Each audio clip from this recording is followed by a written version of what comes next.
Hello, this is Harsh, and welcome to my Grubbins on Ice NE% NG Plus tutorial. Wow, that's a mouthful. Anyway, I'm going to teach you how to get through the DLC really fast. So, first distinction, there are two NE%s. Really, there's two categories for every category. There's NG and NG Plus. The only difference between them is in NG Plus, basically you have access to whatever you have in your Costume Quest 1 save file. So if you have a 100% file on Costume Quest 1, all those stamps you have in the base game will transfer to the DLC. For New Game, it assumes you don't have a save file for Costume Quest 1. So it'll give you like a set amount of stamps, and the routing is a little bit different on it. But I figured since NG Plus is kind of the main category for this, I'll just make a video on that rather than doing an NG. And to be honest, I'm not going to be making tutorials on any of the other categories because a lot of the routing is really the same. And I would suggest just watching World Record and following that after you watch this video. So, if you need a 100% save file, we do have practice saves you can just download from speedrun.com and you can import into the game. I'll have a video on that in the future and I'll put it in the description. So, with that, I'm going to basically go through this. So, first off, on Costume Quest 1, I have a 100% save file on slot 1. If you don't have one, just follow the video in the description. On the save file, I have all the stamps. So, go on New Game, Grubbins on Ice, and then this is the distinction right here. So, since I'm starting a new game on slot 1, and my slot 1 of Costume Quest 1 has all the stamps in a 100% file, it'll start with the NG+. But if you do a slot that doesn't have a save file, then that'll be New Game. So, yeah, let's just get started. 3, 2, 1. The timer will start once we get into our first battle. Skip the cutscenes, pick any of the characters, just smash B basically through all this. Timer starts right there. Basically, as soon as you see like the fade for like the battle opening. So we're gonna immediately run away. Just use the LNR triggers for that. Okay, so from here, go into your menu. So after the cutscene, just press Y. And then we're going to put 3 stamps. These are going to be our main stamps throughout the entire game. They're going to be 2-ply toilet paper. So put that on Ren. So we're going to put that on... Not Ren, Reynold. We're going to put that on Y. Then we're going to use the yodeling black spider, which is the scare stamp. Put that on A. And then put the other spider stamp right here on X. So basically, kind of the movement it goes, go down here, do Y, A, and X, or whatever your PlayStation equivalent is. That's how I remember it. So better spider stamp on slot 1, less good spider stamps on slot 2, and toilet paper on slot 3. So mash through this, and go into the cave. By the way, hold B to skateboard the entire time, because duh. Go over here, and go to this door. I'm going to kind of assume you've speedrun the first game just by this tutorial. So, the basic idea for every single battle, press B! Because that's all we're doing. The Terrify stamp is 80% chance of working. Unfortunately, I got extremely unlucky.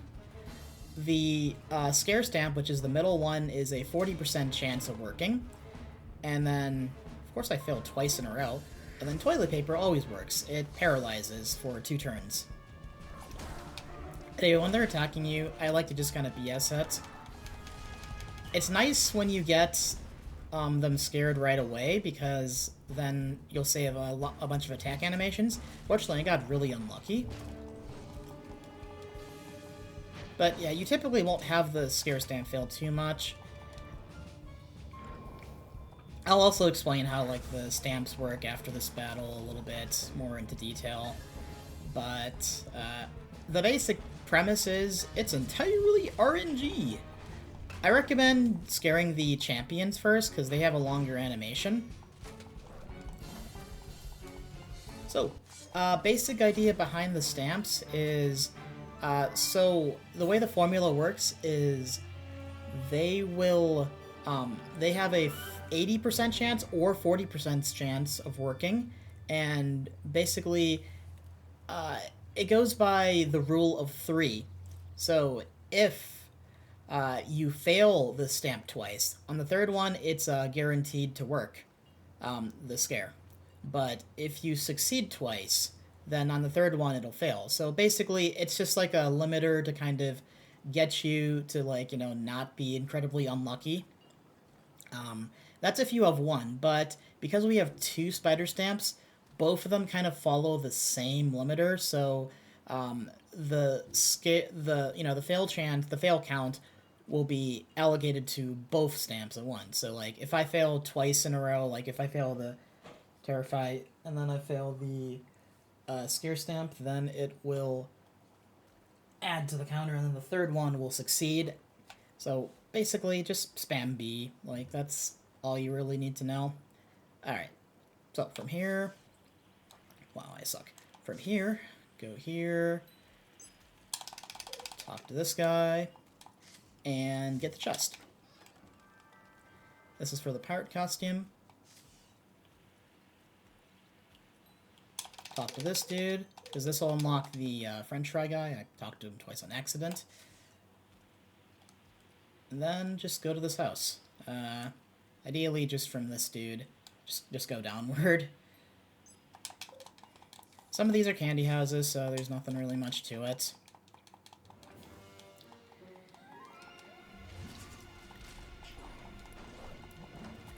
And sometimes you get really lucky scares like that. So the costumes don't really matter, like, who you have in the front or anything, because you're just scaring all the time anyway. And you want to have Robot at the front at all times, just because he is he's fast in the overworld. So the 2 seconds it takes to swap the costumes really isn't worth it. So talk to that dude.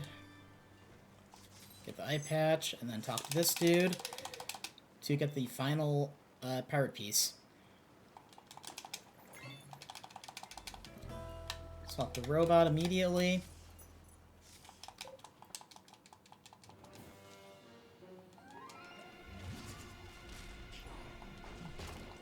And scare. Yeah, if you're looking for a chill category, honestly, NG Plus isn't that bad, and it's super duper easy to learn.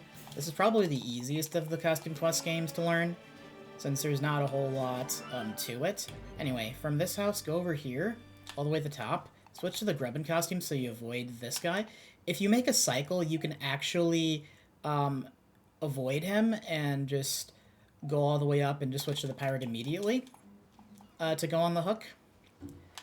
I think I show off the cycle by world record video, but yeah, it's pretty cool when you do it. So go down here, swap to the Fry costume, and then just lure the wife of the Grubbin Elder all the way up here. You might have to wait a little bit for her to get in the corner, because sometimes she can get stuck. Hit this, and then go to the Grubbin Elder, and they'll give you this, and then they'll open the door. That's where we split. And then, yeah, basically we just kind of repeat the same thing for the 2 areas. If you're looking for a quick and easy speedrun to learn, this is pretty good, honestly. Go to these houses.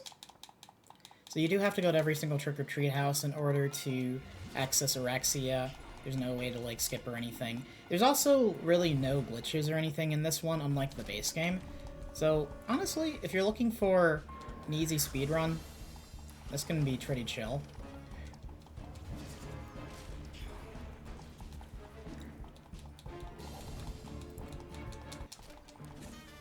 And most of the time, the battles are pretty good. It is incredibly RNG heavy at a high level. So from this house, just go around. We'll come back to that house later. Talk to the... what is this? Throwbag Elder. I never remember their names. Go to this house, and this is another battle.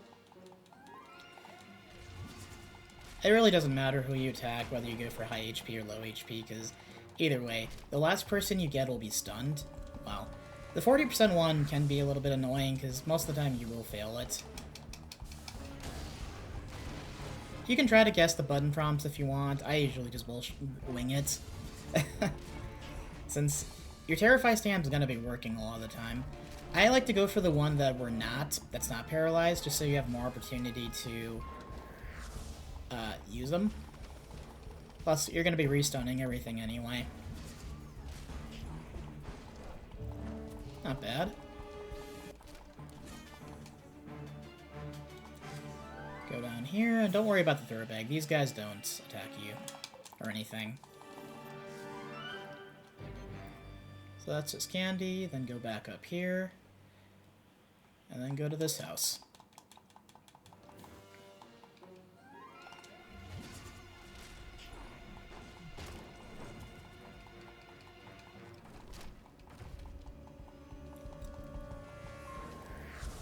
A lot of times, like, when you get a really good run, you'll get, like, multiple scares in a row. Like, right now the world record is, like, 1527, but with absurd scare luck, you can totally get, like, a 14 time. It just hasn't really been grinded out all that much.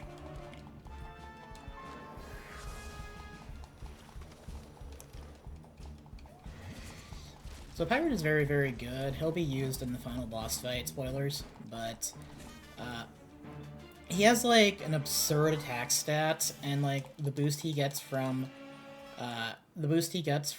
just, you know, putting him on is, like, insane, so always have Pirate on your team. So after that trick-or-treat house, go in the corner here, talk to this dude. Now we're entering the cave. So cave, there's nothing much to it. It's kind of like Lost Woods from Ocarina of Time, but basically, it's just memorize the directions and swap to Robot and Knight whenever you can. So the first one is go up, and then you go right. You switch to the Knight. So go to this chest, and you have to pick up all the chests, otherwise it's not going to work. You can also just pick up the chest from this side rather than like what I did going around. So from here, go up again, and then go right. And then go up one more. Up once more. And now we're gonna start going from left. When you see this pile of skulls, this is the trigger to go left. Pick up the chest. So up, left again, up again. Then we go right. Swap to the Knight, of course. Swap to Grubbin costume to avoid this guy, so go up. Swap back to Robot. Right, and then down twice. Pick up the final chest, because this will contain the book that we need for the Throwbag Elder. And then go back down here. So cave's not that bad. Basically, it's up, right, up, right, up, left, up, right, down, down. So, not too hard, and it's just, you can use like the visual indicators to tell what party you're on, and it's if you screw it up, I would just honestly reset because this run is so short. So after you talk to Throwbag Elder, go back to the gate, swap to Grubbin here to avoid him, and then swap back to Robot, and now we're in the third area, the Snow World. Snow World. Go through another battle.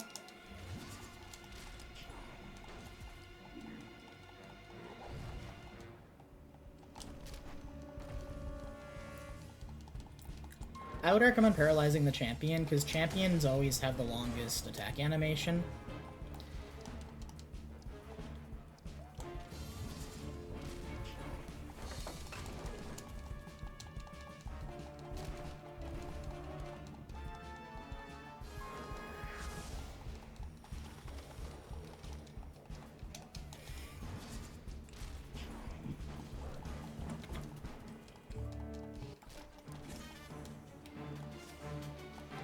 Get this house. And then talk to the Crestwhaler Elder to trigger the request. Go back this way.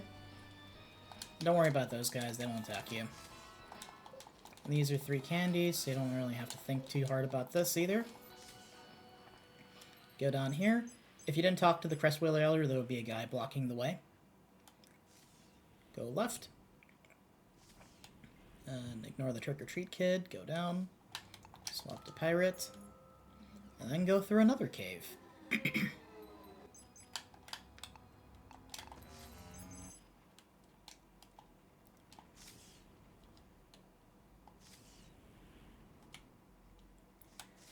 Now we're kind of climbing the mountain. We're kind of reaching the end game. Go into the cave. Get the Yeti costume.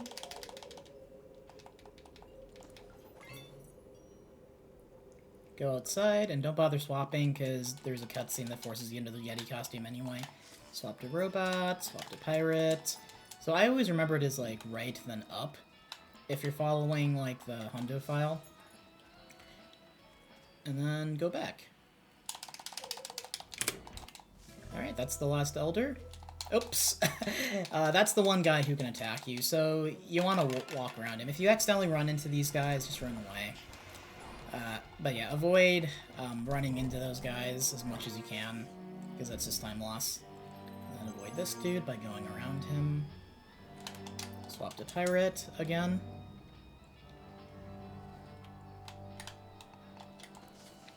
And we're still level 11. So the one key difference from the previous routes was that we were level 13 for Araxia. Now we're doing level 12, which honestly isn't that much different. It's just a little slightly more risk of dying, but that's it. Man, this 40% stamp is not working out for me, man. Oh my goodness. Okay, so maybe on these fights you should actually take it a little more seriously and not do that. Sometimes they'll just power up and do nothing.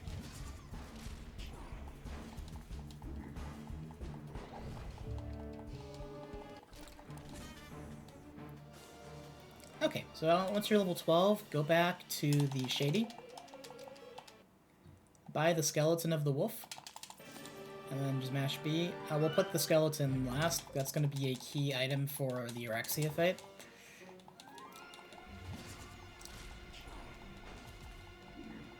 Anyway, just keep pressing B. That's kind of the entirety of Grubbins in a nutshell.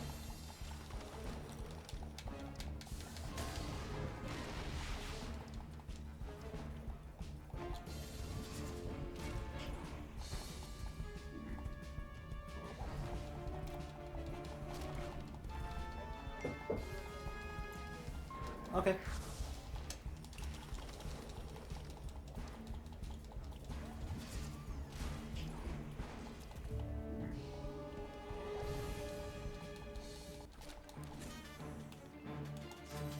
Alright, last house. Attack the champions first on this final fight, because they have the longest attack animation. Man, this game hates me. And if you fail, just stun the champion. If you can get 2 scares in a row consistently for every fight, then you'll probably have like an insane run. And once again, if he's paralyzed, just scare him. Scare the non-paralyzed one to prevent attack animations. So getting these fights within two turns isn't too bad, but getting them in like two turns is like basically perfect. If you get them in like 3 turns, it's a little bit of time loss. Alright, so that is the final fight. Let's go up here. And now we're going to swap our costumes to the ones that we need, which are Pumpkin for slot 1, Pirate for slot 2, and where's the Yeti? Yeti for slot 3. Then go into your menu. And the items I like to do are this one, the greatly increased HP for slot 1, so Ren for the Pumpkin, just for increased survivability. And then the other two are basically Skeleton of the Wolf for slot 2 and for the Pirates, because the Pirate has a lot of damage, and then Bowl of Bloodshot Eyes for slot 3. So basically, if you want a fast like menu, go down twice, press Y, go up here, press X, and then go here and press A. That's all it is. Alright, Araxia time. Araxia is a very, very easy boss. So, first phase, just pretty much use your moves.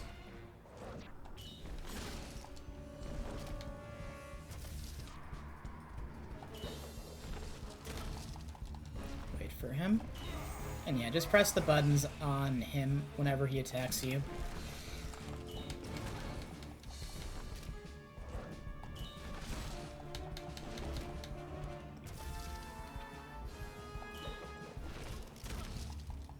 Alright, so now he'll be flying in the air.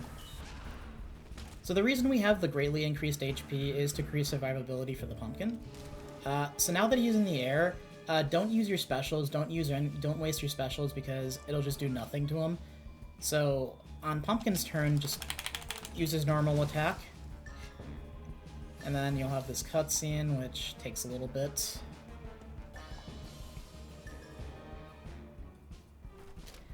And Pirate's turn, just do a BS hit. I just, like, do a quick hit. I don't even care if I press the button correctly or not. Sometimes you will. If you press the button correctly, it'll be faster. And then BS hit on Yeti's turn also. So 3 hits, and then he'll come back down. Alright, so now we can use the pumpkin. And now that Big Bones is coming back up, this is where we'll also start to use the Yeti special as well. They use Pirate special as well. Pirate special does burn damage.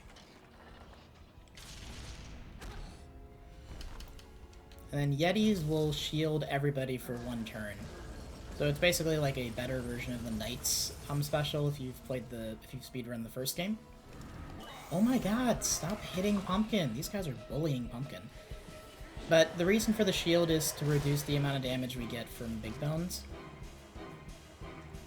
Because he will just knock you out if you're low on HP. And now we're back to regular hitting.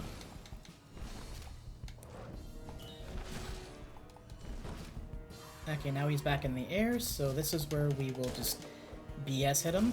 So that's hit 1. Oh my god, he just has something against Pumpkin today. It's actually kind of insane. If he targets only one character all the time, it's kind of annoying. You kind of want him to target, like, everyone, really, is the best way to put it. Okay, please attack someone else besides Pumpkin. Thank you. Attacking Yeti's okay. Alright, so BB's gonna be back now. Now we can use the specials.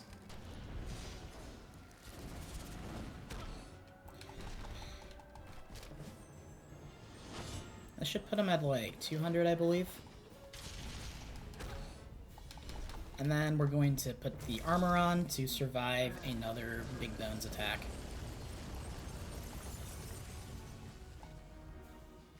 Please attack. Oh, sometimes he can heal also. It's a little bit annoying, but it's not a big deal. So this is the last time we'll have to worry about BB's attack. Jesus Christ.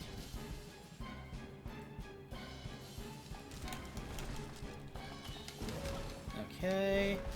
Pirate. So he'll survive at 1 HP, and then he'll fly in the air. Now we just have to attack him 3 times and we win. So if you're in this position, it's not hard at all. So BS hits, and then he'll attack whoever. Pirate in this case, nice. And now we just attack him twice, and that's it. Araxia is not too hard.